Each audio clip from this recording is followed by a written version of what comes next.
Okay, hi everybody, and welcome back to another episode of Bundle of Rays.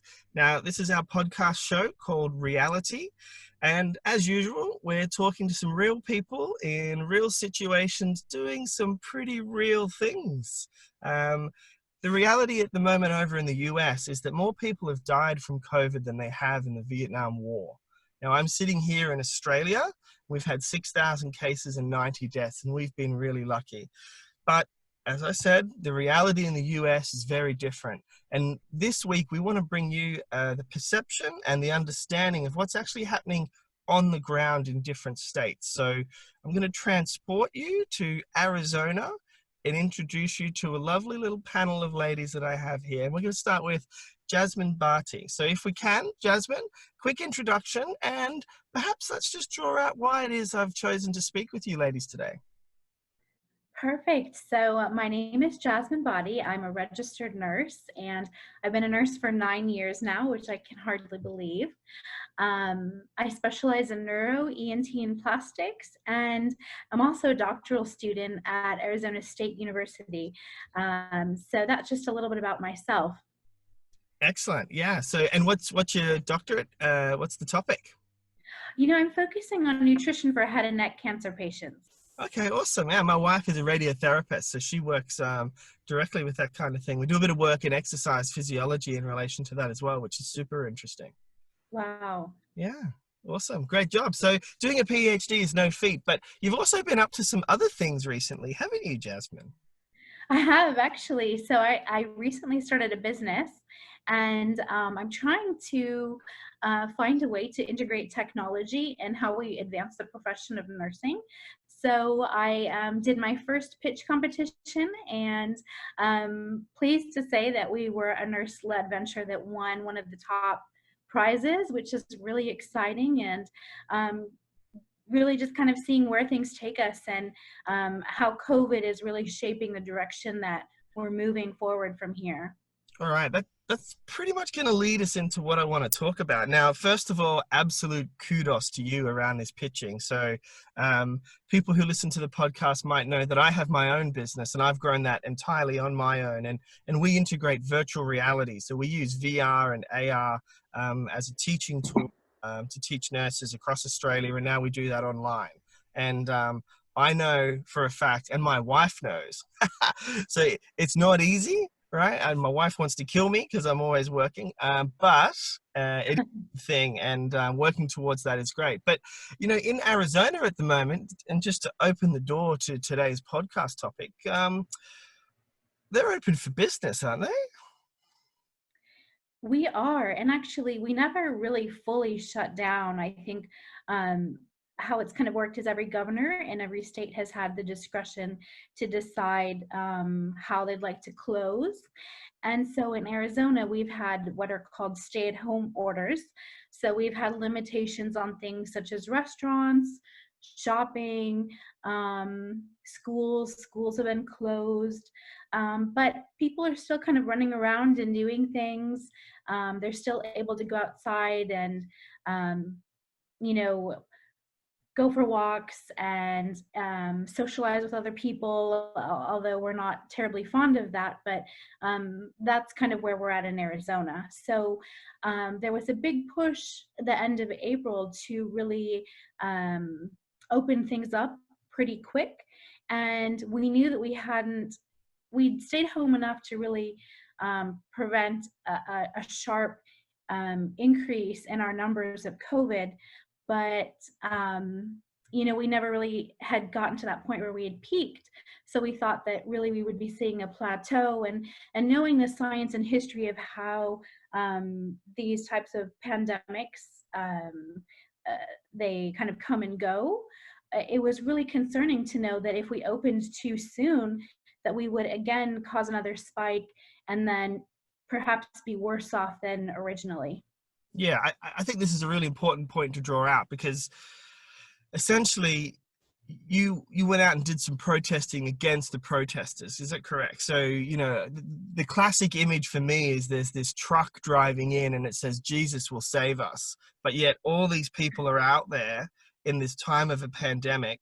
And, you know, I lived and worked in the UK in London for 8 years, and I know for a fact that nearly on a weekly, if not more frequently basis, that nurses over there are dying along with doctors in relation to COVID. And here these people are out in the community essentially saying that they have a right to do whatever they want, even though the directions are there. And you know, I think I even heard the Las Vegas mayor talking about her wanting to open up Vegas as an experiment to prove to the world that it's okay. But essentially, the crux of all of that is that people are dying, right? Oh, absolutely. And I think we have to go back to the thought that just as much as people feel the need and desire to have their civil liberties and go out and do what they'd like to do, every single person has the right to live, and to live safely and in a healthy environment. And I think that's a responsibility that we we have. We need to protect that. Yeah. Okay. So, what exactly did you girls do when you went out and protest? Can you describe that for us? Sure. So our goal was really just to go to this rally, and to just dress up in our scrubs and be the face of our profession and our colleagues in healthcare really around the world who are putting their heart and soul into caring for people, and sacrificing so much on their own just to be able to provide quality care, as well as all of the patients who have been impacted by this, whether they're the individuals themselves or their families who have lost a loved one and they're not able to be there to speak and say, this is a problem. Yeah, and you know, I live on the other side of the world, and this is the really trippy part of modern, you know, life, is that I seen images of you girls and your colleagues, you know, and and there's so many memes about this. It's like, you know, there's inspirational thoughts about, you know, you've stepped out, you've had this idea, and you said, you know what? No, this is not what we want to do. You know, this is not how we as a society want to go forward. And you know, you had a couple of wing ladies when you did this, right? You weren't alone. So on this conversation today, we've also got Jade and Brittany. So we might cross over to those girls and just touch base. We might, Jade, do you want to introduce yourself first there, and then we'll go across to Brittany, and then we'll draw out exactly how badass you girls really are. Hi. So yeah, my name's Jade. I am also specialized in neurology, neurosurgery, ENT, and plastics. Um, so that day, Jasmine and I are colleagues, and I think that we were really inspired by the protesters the counter protesters that we saw in Denver. There was that classic picture of the nurse standing in the street, which I don't think that person has come out publicly and said who they are. But I saw that Jasmine had shared that picture, and we knew that there had been a protest planned for the next day. And I commented that night before I went to bed on it, saying that I wanted to go and counter protest. I wanted to, to take that stance for my patients and for the patients that other people in my state are taking care of, and all the people in healthcare who are taking care of these patients around our country who are in hotspots where they're having numbers that are much higher than we are in Arizona, because we've been lucky enough that we've put those things in place in early enough time to keep those numbers down. Also, I think this was on the 20th, and based off of the modeling, we hadn't even reached our peak yet. So at the time that we were doing this, they were pushing for us to reopen. We still weren't even at the place where we had reached where those highest numbers were supposed to be. And we saw that people were going to be driving around their cars, because the day before they had driven around the Capitol. Yeah. So we expected to be in a situation where we were a bit more removed from people who were protesting and able to take that stance in a very safe way. But we didn't expect quite the uh, the actions and the intensity that people who were protesting brought that day.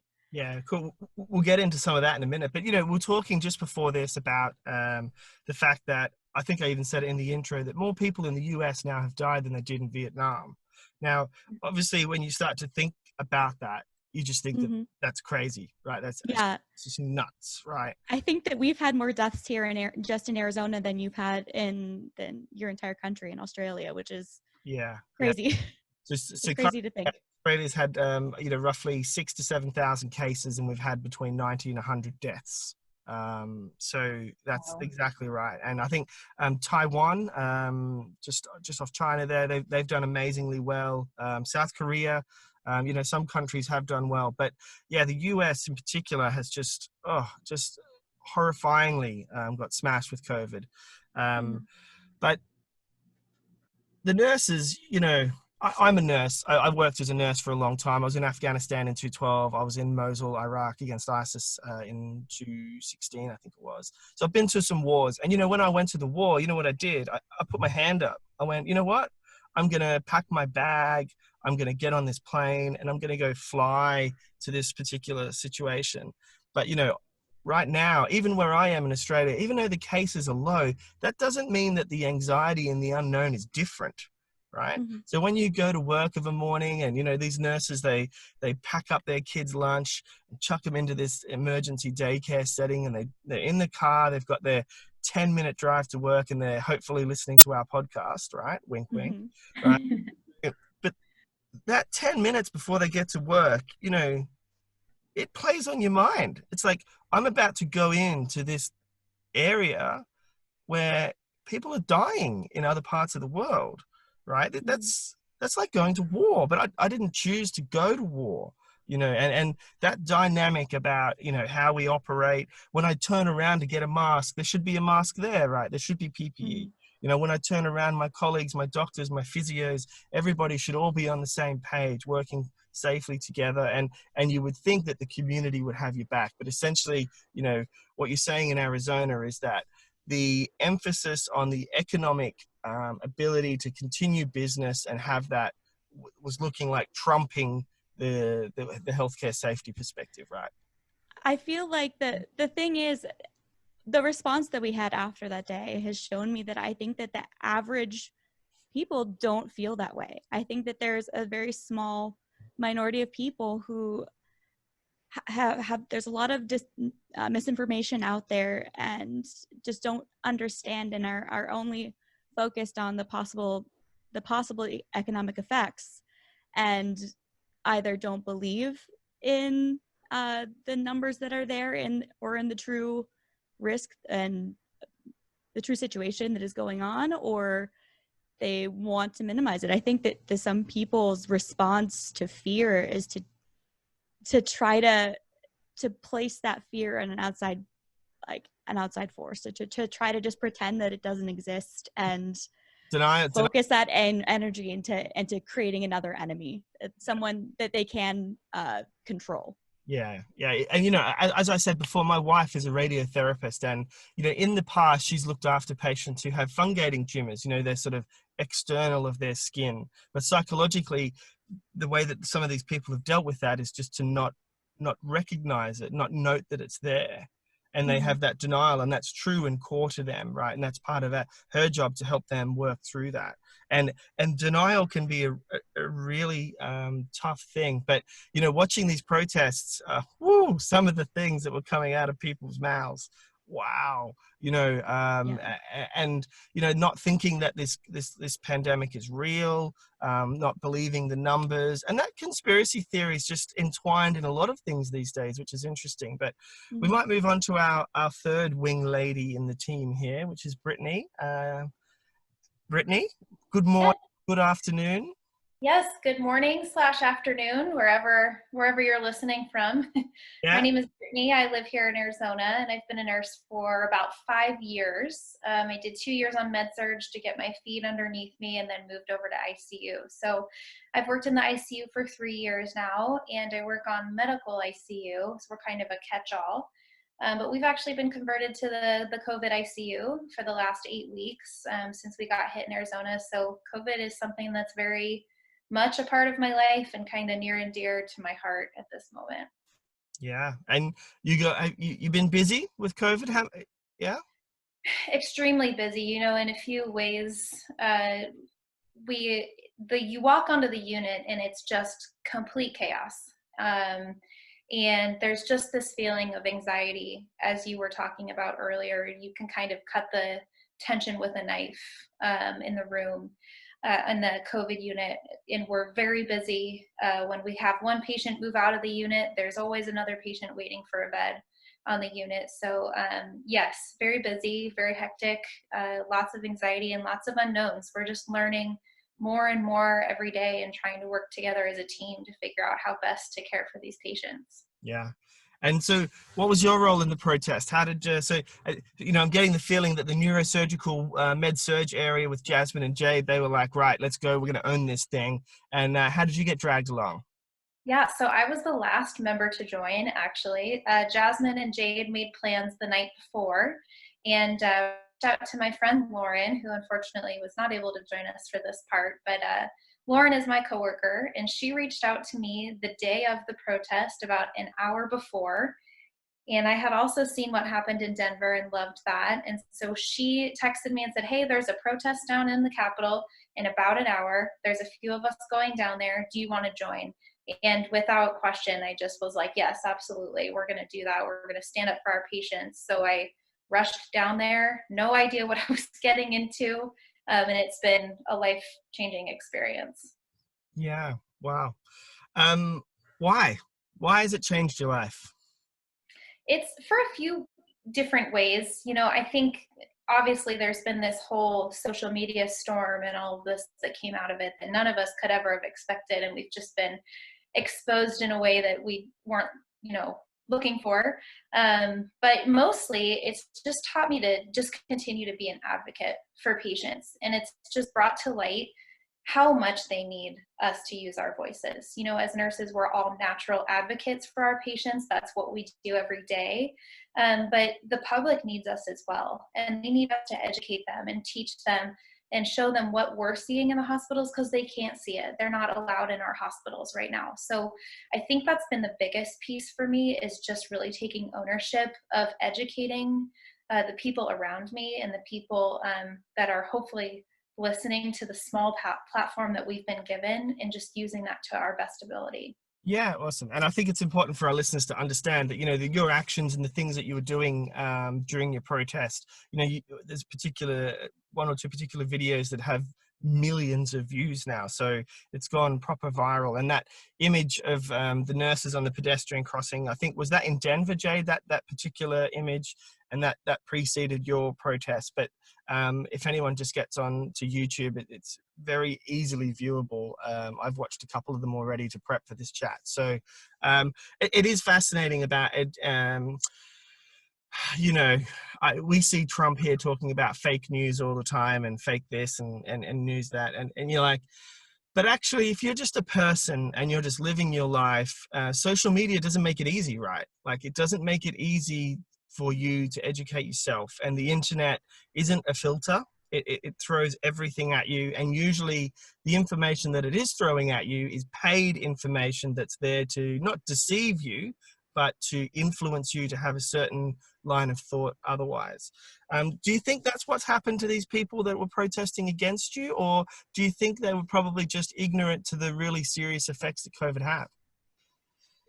I think it's all of that combined. I think obviously there's a lot of misinformation. So I think people don't know what to believe. They don't know who to trust. But I do also think there's a big portion of people that, because they're not seeing it with their eyes, or they haven't had someone personally affected in their life, I think that they're just very unaware of the realities of COVID and how scary it can be, and just the effects that it can have, whether you have a small case of it and you live to be okay, or if unfortunately it's fatal for you. Either way, it's very dangerous, and I don't think that people have been able to see that. Yeah, sure. So on the ground on the day, let's draw out some stories about what was going down during the protest. So we can just have this as a panel chat. So if anyone has a story, sort of the instances of the not necessarily conflict, but what actually went down on the day, and some maybe some things that opened your eyes that you didn't think was going to happen. Well, to start with, it was definitely overwhelming. And I think, as both Jade and Brittany had said, was that, it wasn't necessarily something we were prepared for in a variety of ways. We had our masks on, thank goodness for that. But it was so loud. People were just shouting and screaming. Some of them were laughing and taunting us. I think we all experienced a variety of things, but what I saw that really stuck out to me was just a genuine sense of distrust with regards to science and with regards to what's happening in our communities. A lot of people have been talking about how hospitals are empty, which, for most part, a lot of hospitals that are not in hotspots, we're fairly empty because we've had to take out elective surgeries. So we have a lot of open beds, and those are valid concerns. But I think, you were talking about anxiety earlier, and even before COVID, I think we can all agree that there'd be nights or days, depending on your shift, you'd be hopping in your car getting ready to go to work, and you'd be anxious, like, oh my gosh, what's my shift gonna look like? Who am I working with? Who's our team lead? Like the normal things to be anxious about.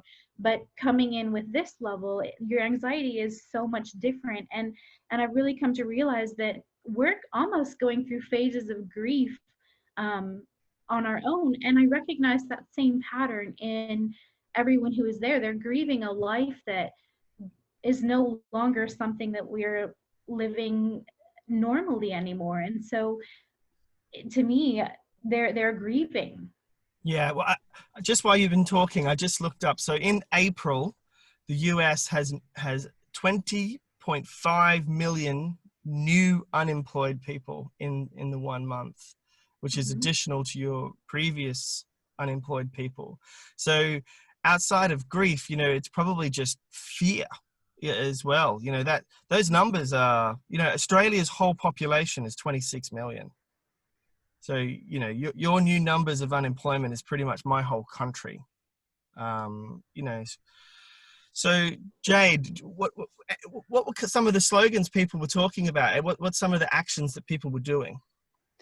So the day of, I kind of posted up kind of as much in the road as I would, like right on the edge of the road, so that I was an inconvenience, but I was still safe.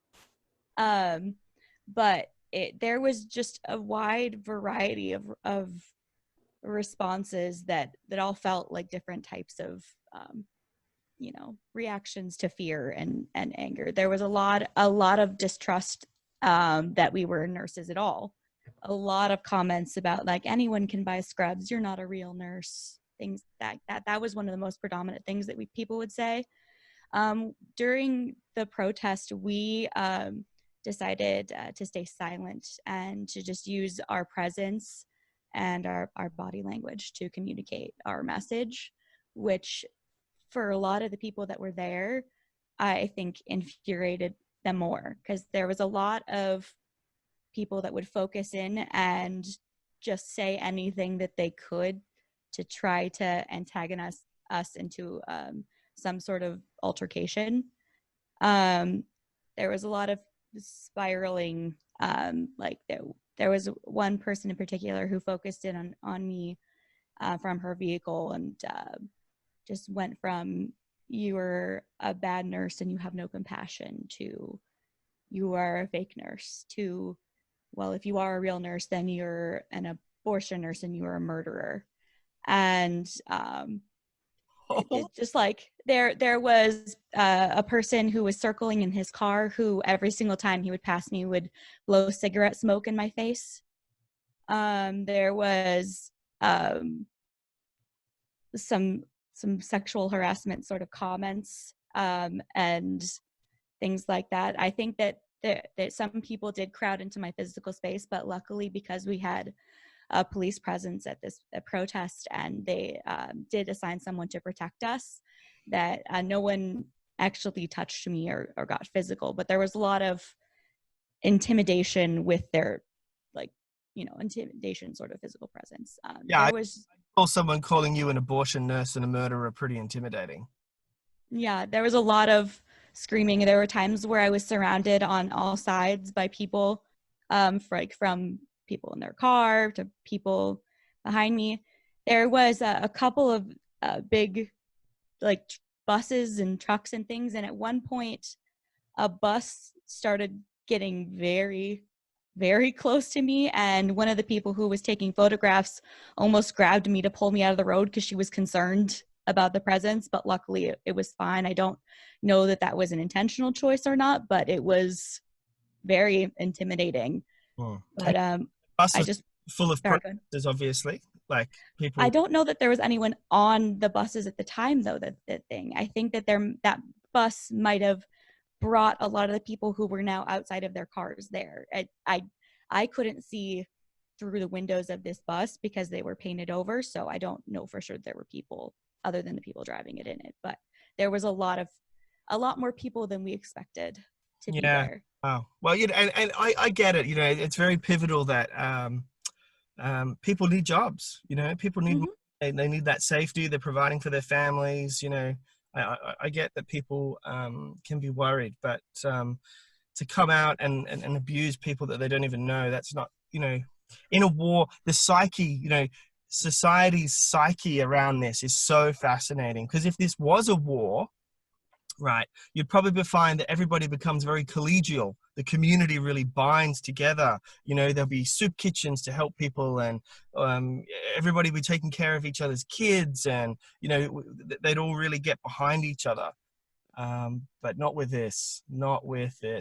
Even here in the supermarkets, in Australia, they really are getting quite relaxed. But say a month ago, if you were a meter rather than a meter and a half from somebody, they just let fly.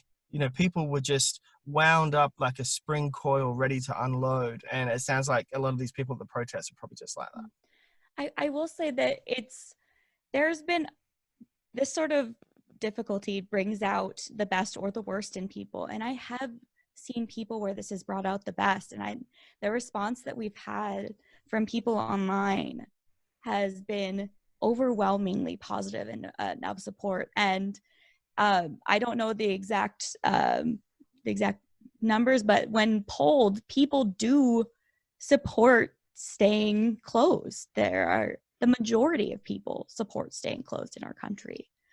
And it's hard. It's hard when we were there. There weren't other people showing up to continue to be like, there weren't as many of us as there were of them by far, because most people were following what they were doing what we were supposed to do, which is staying home. Yeah.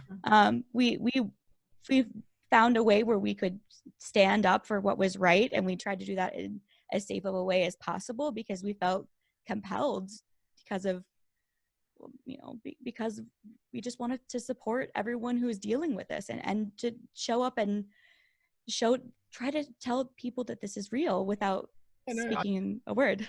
Absolutely understand. Absolutely understand. So, Brittany, what kind of little instances? Give us some gold on the ground. What did you see? Yeah, so first I was shocked to see how many people were there. Like I said, I had no idea what I was walking into. I'm probably expected 50 or 100 people, and so to see near 1,000 people gathered was, first of all, infuriating to me, and very intimidating. So there was a rally going on, and then there's a little sidewalk, and then that led up to the Capitol building. And so we placed ourselves between the rally and the Capitol building so that we could be there when the protesters marched to the Capitol. So as they finished their rally and walked over to the Capitol, they walked right through all of us, which was very intimidating. Just to have all those people walking through us, being loud and cheering, and they had their signs. But then the part that sticks in my mind the most was when the protesters had all crossed, we decided to go stand in front of the Capitol.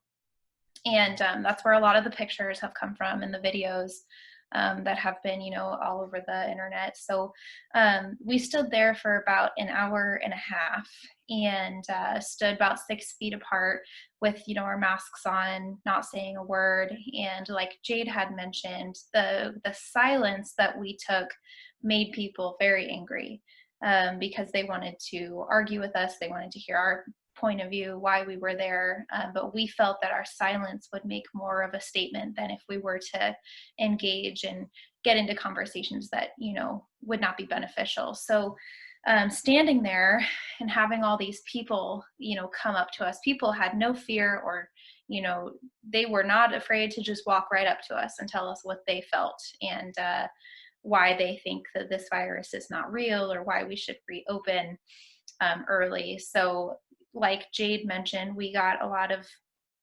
statements against us saying that we were actors, and people asking who paid us to be here.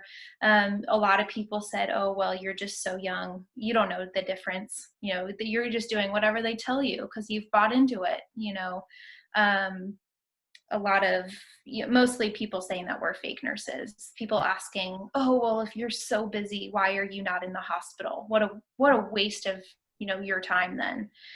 So as much as it did hurt to hear some of those things said against us, it wasn't that we took it personally. I think it's that people were coming out against our profession that we all hold so dear, because nurses are some of the most compassionate people that we know. So that was the difficult part, was just hearing slander against our profession. And it was hard to bite my tongue and not talk most of the time. But, seeing all of this and how it's progressed, I'm just so thankful that we decided to stay silent, because I do think that it's made such a statement. Yeah. Yeah, awesome. And that's the real crux of my career, is that exactly what you're just describing there, is that ultimately, I could work in an office in advertising and insurance or something like that, 9 to 5, get my Starbucks and have an office dog or something. A lot of people have that life. That's a career to them, that type of thing. But, I go to work and I help an old guy or an old lady go to the toilet. That's my job. I help shower them. I help improve their life. I give them their pain relief. And to me, I don't care, if my business was successful in virtual reality, I still work clinically as a nurse. I go to that hospital and I will continue to do that. And that's what we do as nurses, right? Like, we make that choice. And in a way, like Jasmine was describing before, that is a sacrifice, because some of the, I'll be frank, some of the shit we see is crazy. Like, I've just finished a research paper about ward orderlies and clerks and people who work behind the desk in hospitals in relation to resuscitation. Like, if you get someone in a car crash and they come into emergency, they can have limbs missing, right? And it's our job to resuscitate them. Like, the trauma that we see in hospital is not normal. That is not a normal workplace. We have cytotoxic medicines that are there that can cause cancer. We have radiation. We have sharp implements. It's a dangerous workplace. And that's just a normal day, right? And now you're adding this pandemic in with this socially upheaval. You've got people verbally abusing you out in protests. And, where I'm going with this is, what happens next for nursing? The profile of nursing has no doubt been raised. And in the UK, Banksy, I don't know if you know the graffiti artist Banksy, he's just done this big mural at a hospital in the UK, and everybody's, sharing it and posting it. And, not every hero wears a cape, right? That's the message, essentially. But the real story here is that this is going to affect us. This is really going to have an impact on nursing numbers in 3 months and a year's time, because people, when they're going to think in the future, I might sign up to nursing, they're like, oh mate, I'm not going to do that. They were dying last year with that COVID thing. And that's something that we're going to have to think about. Like, even with you girls, about having support and your mental health and trying to understand how you can go to do your job and do it safely and think that the community has your back. That's something that everybody's going to have to work through as we go forward. So how have you girls managed that? I suppose you had a debriefing session with a pretty decent bottle of wine after all this? Definitely did have a glass of wine when I got home from. Actually, I think it was a White Claw instead of a glass of wine when I got home from this protest.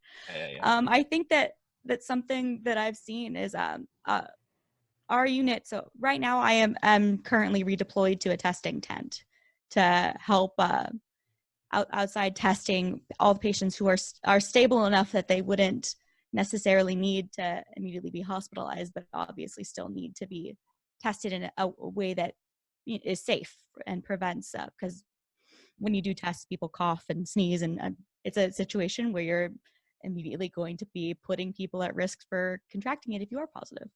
But before my redeployment, there are a lot of newer nurses that I work with, and a lot of these nurses have said things like, I didn't sign up for this. I didn't sign up to be putting my life on the line. I think a lot of the risks that we as nurses are put under, we've kind of normalized to ourselves. The danger of the things that we deal with don't seem like a big deal because they're our day-to-day lives. There's don't wear your stethoscope around your neck because you might be choked by it thing that gets told to you in nursing school. And I think that most nurses don't think about all of the things we do as dangerous as they are. But now this is really putting to light that we are being put at risk, not just from those physical dangers, but also risk at getting sick. And I don't think that that's something that the people have thought of very much. Yeah. And I think you are right that there are going to be people who are compassionate and who would love to be there in healthcare, who the fear of the risks involved is going to keep them from joining our profession. Yeah, it's going to be interesting as we go forward to see how that impacts nursing generally. But, for me, it's like, imagine if you were a soldier and you're heading forward and you're in unknown territory and, you have to think, what do they do? They're thinking about their safety, but everything about a soldier is they look left and they look right to check their mates, their friends who they're there with. And to me, that's what we're doing, right? That's what I'm doing for you right now, right? I'm looking out, nursing collectively, globally, is starting to do this and go, hey, what can I do for you? How are we going to get through this? That type of thing. And it's just, we're just dealing with cultural shifts, and watching you girls doing what you're doing is inspirational. I'm on the other side of the world and you've reached out and touched nurses over here. Like, you girls should be really proud of the fact that you took the time to take the effort to try and do what is right. And that's important, man. It's really important. And for all those new nurses out there, for really experienced nurses, is that it's okay to feel that anxiety, but it's just, it's time to talk about it. It's time to work through it to make sure that everybody does feel safe and everybody's happy going to work. And I've got this big thing in my life at the moment where, you've got to be happy in your life and you've got to be happy with your life, right? And you've got to draw those two components out through conversation. And that's what I'm finding important. Is there anything else about the protest you want to talk about? I think I'll just add that I think we all feel this way. Correct me, girls, if I'm wrong, but I don't think any of us can really, I don't fully feel like I did anything like that great. Like, it's hard. It's crazy to hear people reach out and be like, wow, what a great thing you did. And that's incredible. And you've touched so many lives. And I'm so happy to hear that. But it just feels surreal because, if like we were faced with this, should we go to the protest? And we felt like, of course. Why? Of course, that's where we need to be. And I know that anyone else would have done it too, to advocate for their patients and for their healthcare workers. So it's just such a weird reality that we're living, that we're being seen across the country and across the world as quote unquote, heroes or whatever they may call it, because it just feels like something that was so natural. Well, I'm Brittany. Don't be modest here. Anybody went out and done it, but they didn't. But you did. And it's not easy to go out and put yourself in front of 1,000 people that are heckling you. And the thing that you're fighting for is just it's for your patients. It's for that understanding and the education. You know, people are saying COVID isn't real. And I'll just re-emphasize, I think it's the third time I've said it now. More people have died in the US than the Vietnam War. And, you know, things that make my blood curdle are they're all old people. They were going to die anyway, right? Yeah. That these That's the worst. are just, that's not right. That's, and, you know, to deny that is denying these elderly people and young people who have died a respectable death where they have suffered from this pandemic, and their families and every single person in the community that knew that person that died, is a disrespect to them and their end of life period. And they have suffered alone too. That's a thing to think about too, is these not alone. These patients, they've suffered with only the support of their healthcare staff by them physically.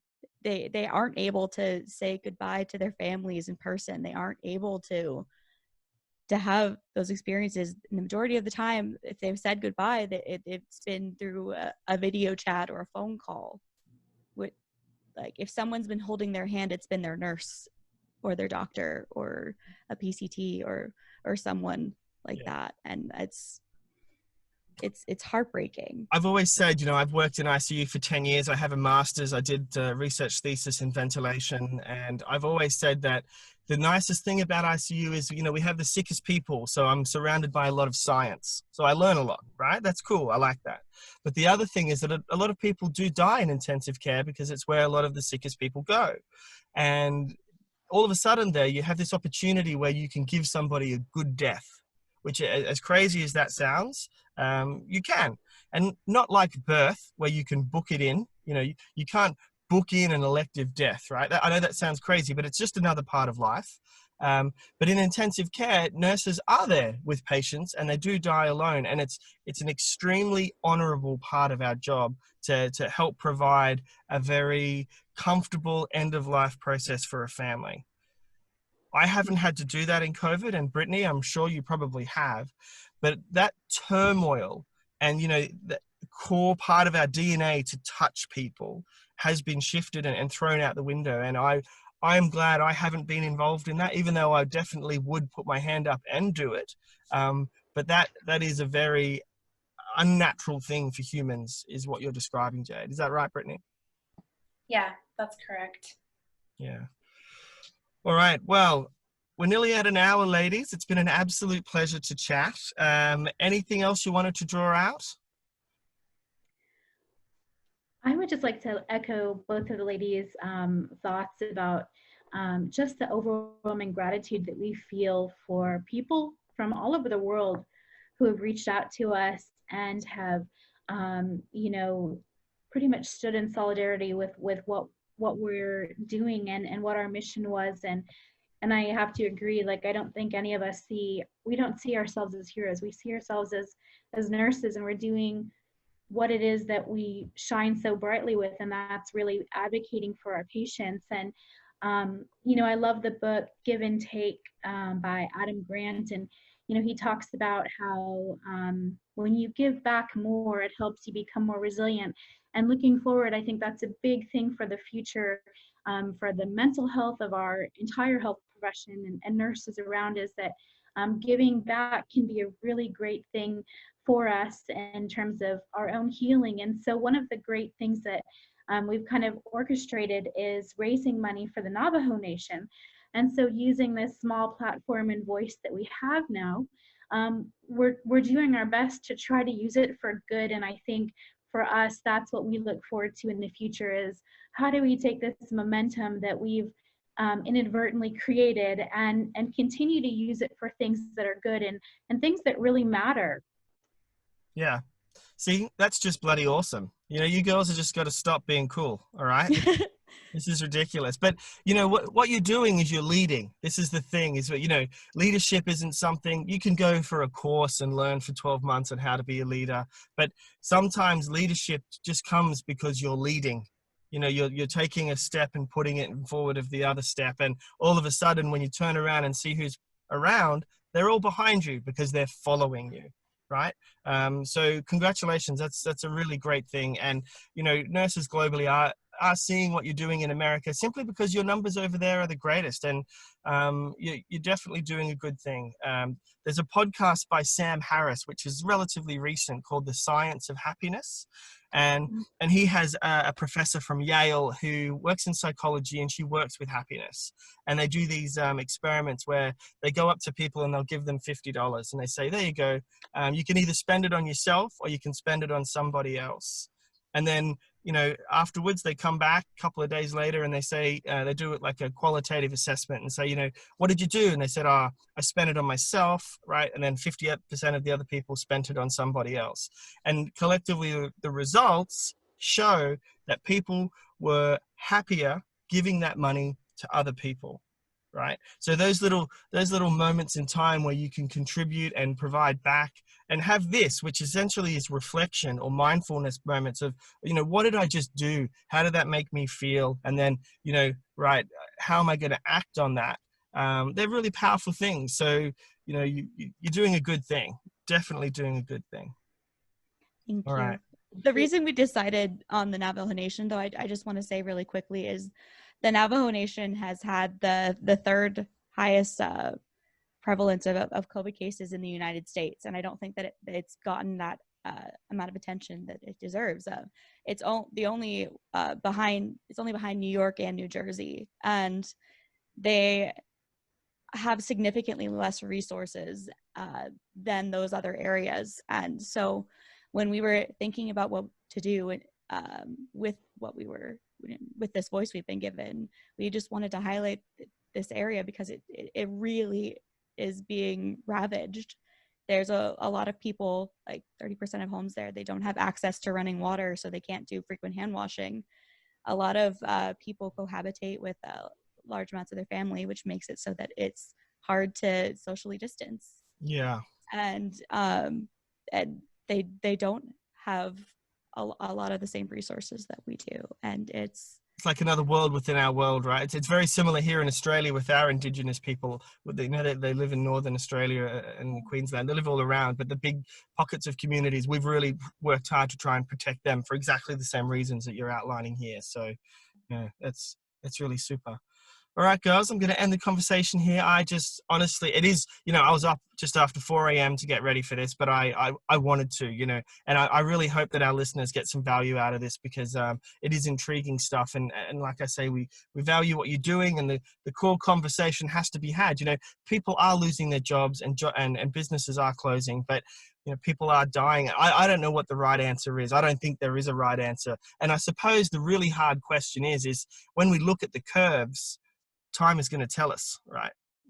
That's the thing, how nobody knows how this is playing out. And lockdown essentially is a social experiment that politicians have put on us. And epidemiologically, the scientists can give us some advice and information, but the reality is this is new to everyone. But stay safe, work hard. Jade, make sure that air conditioner in the tent, if that runs out, I'm going to be more worried for your health than for COVID, I tell you. Yeah. Yeah. It's been working really well so far. So fingers crossed on that one. Stand next to that bad boy. Just keep swabbing.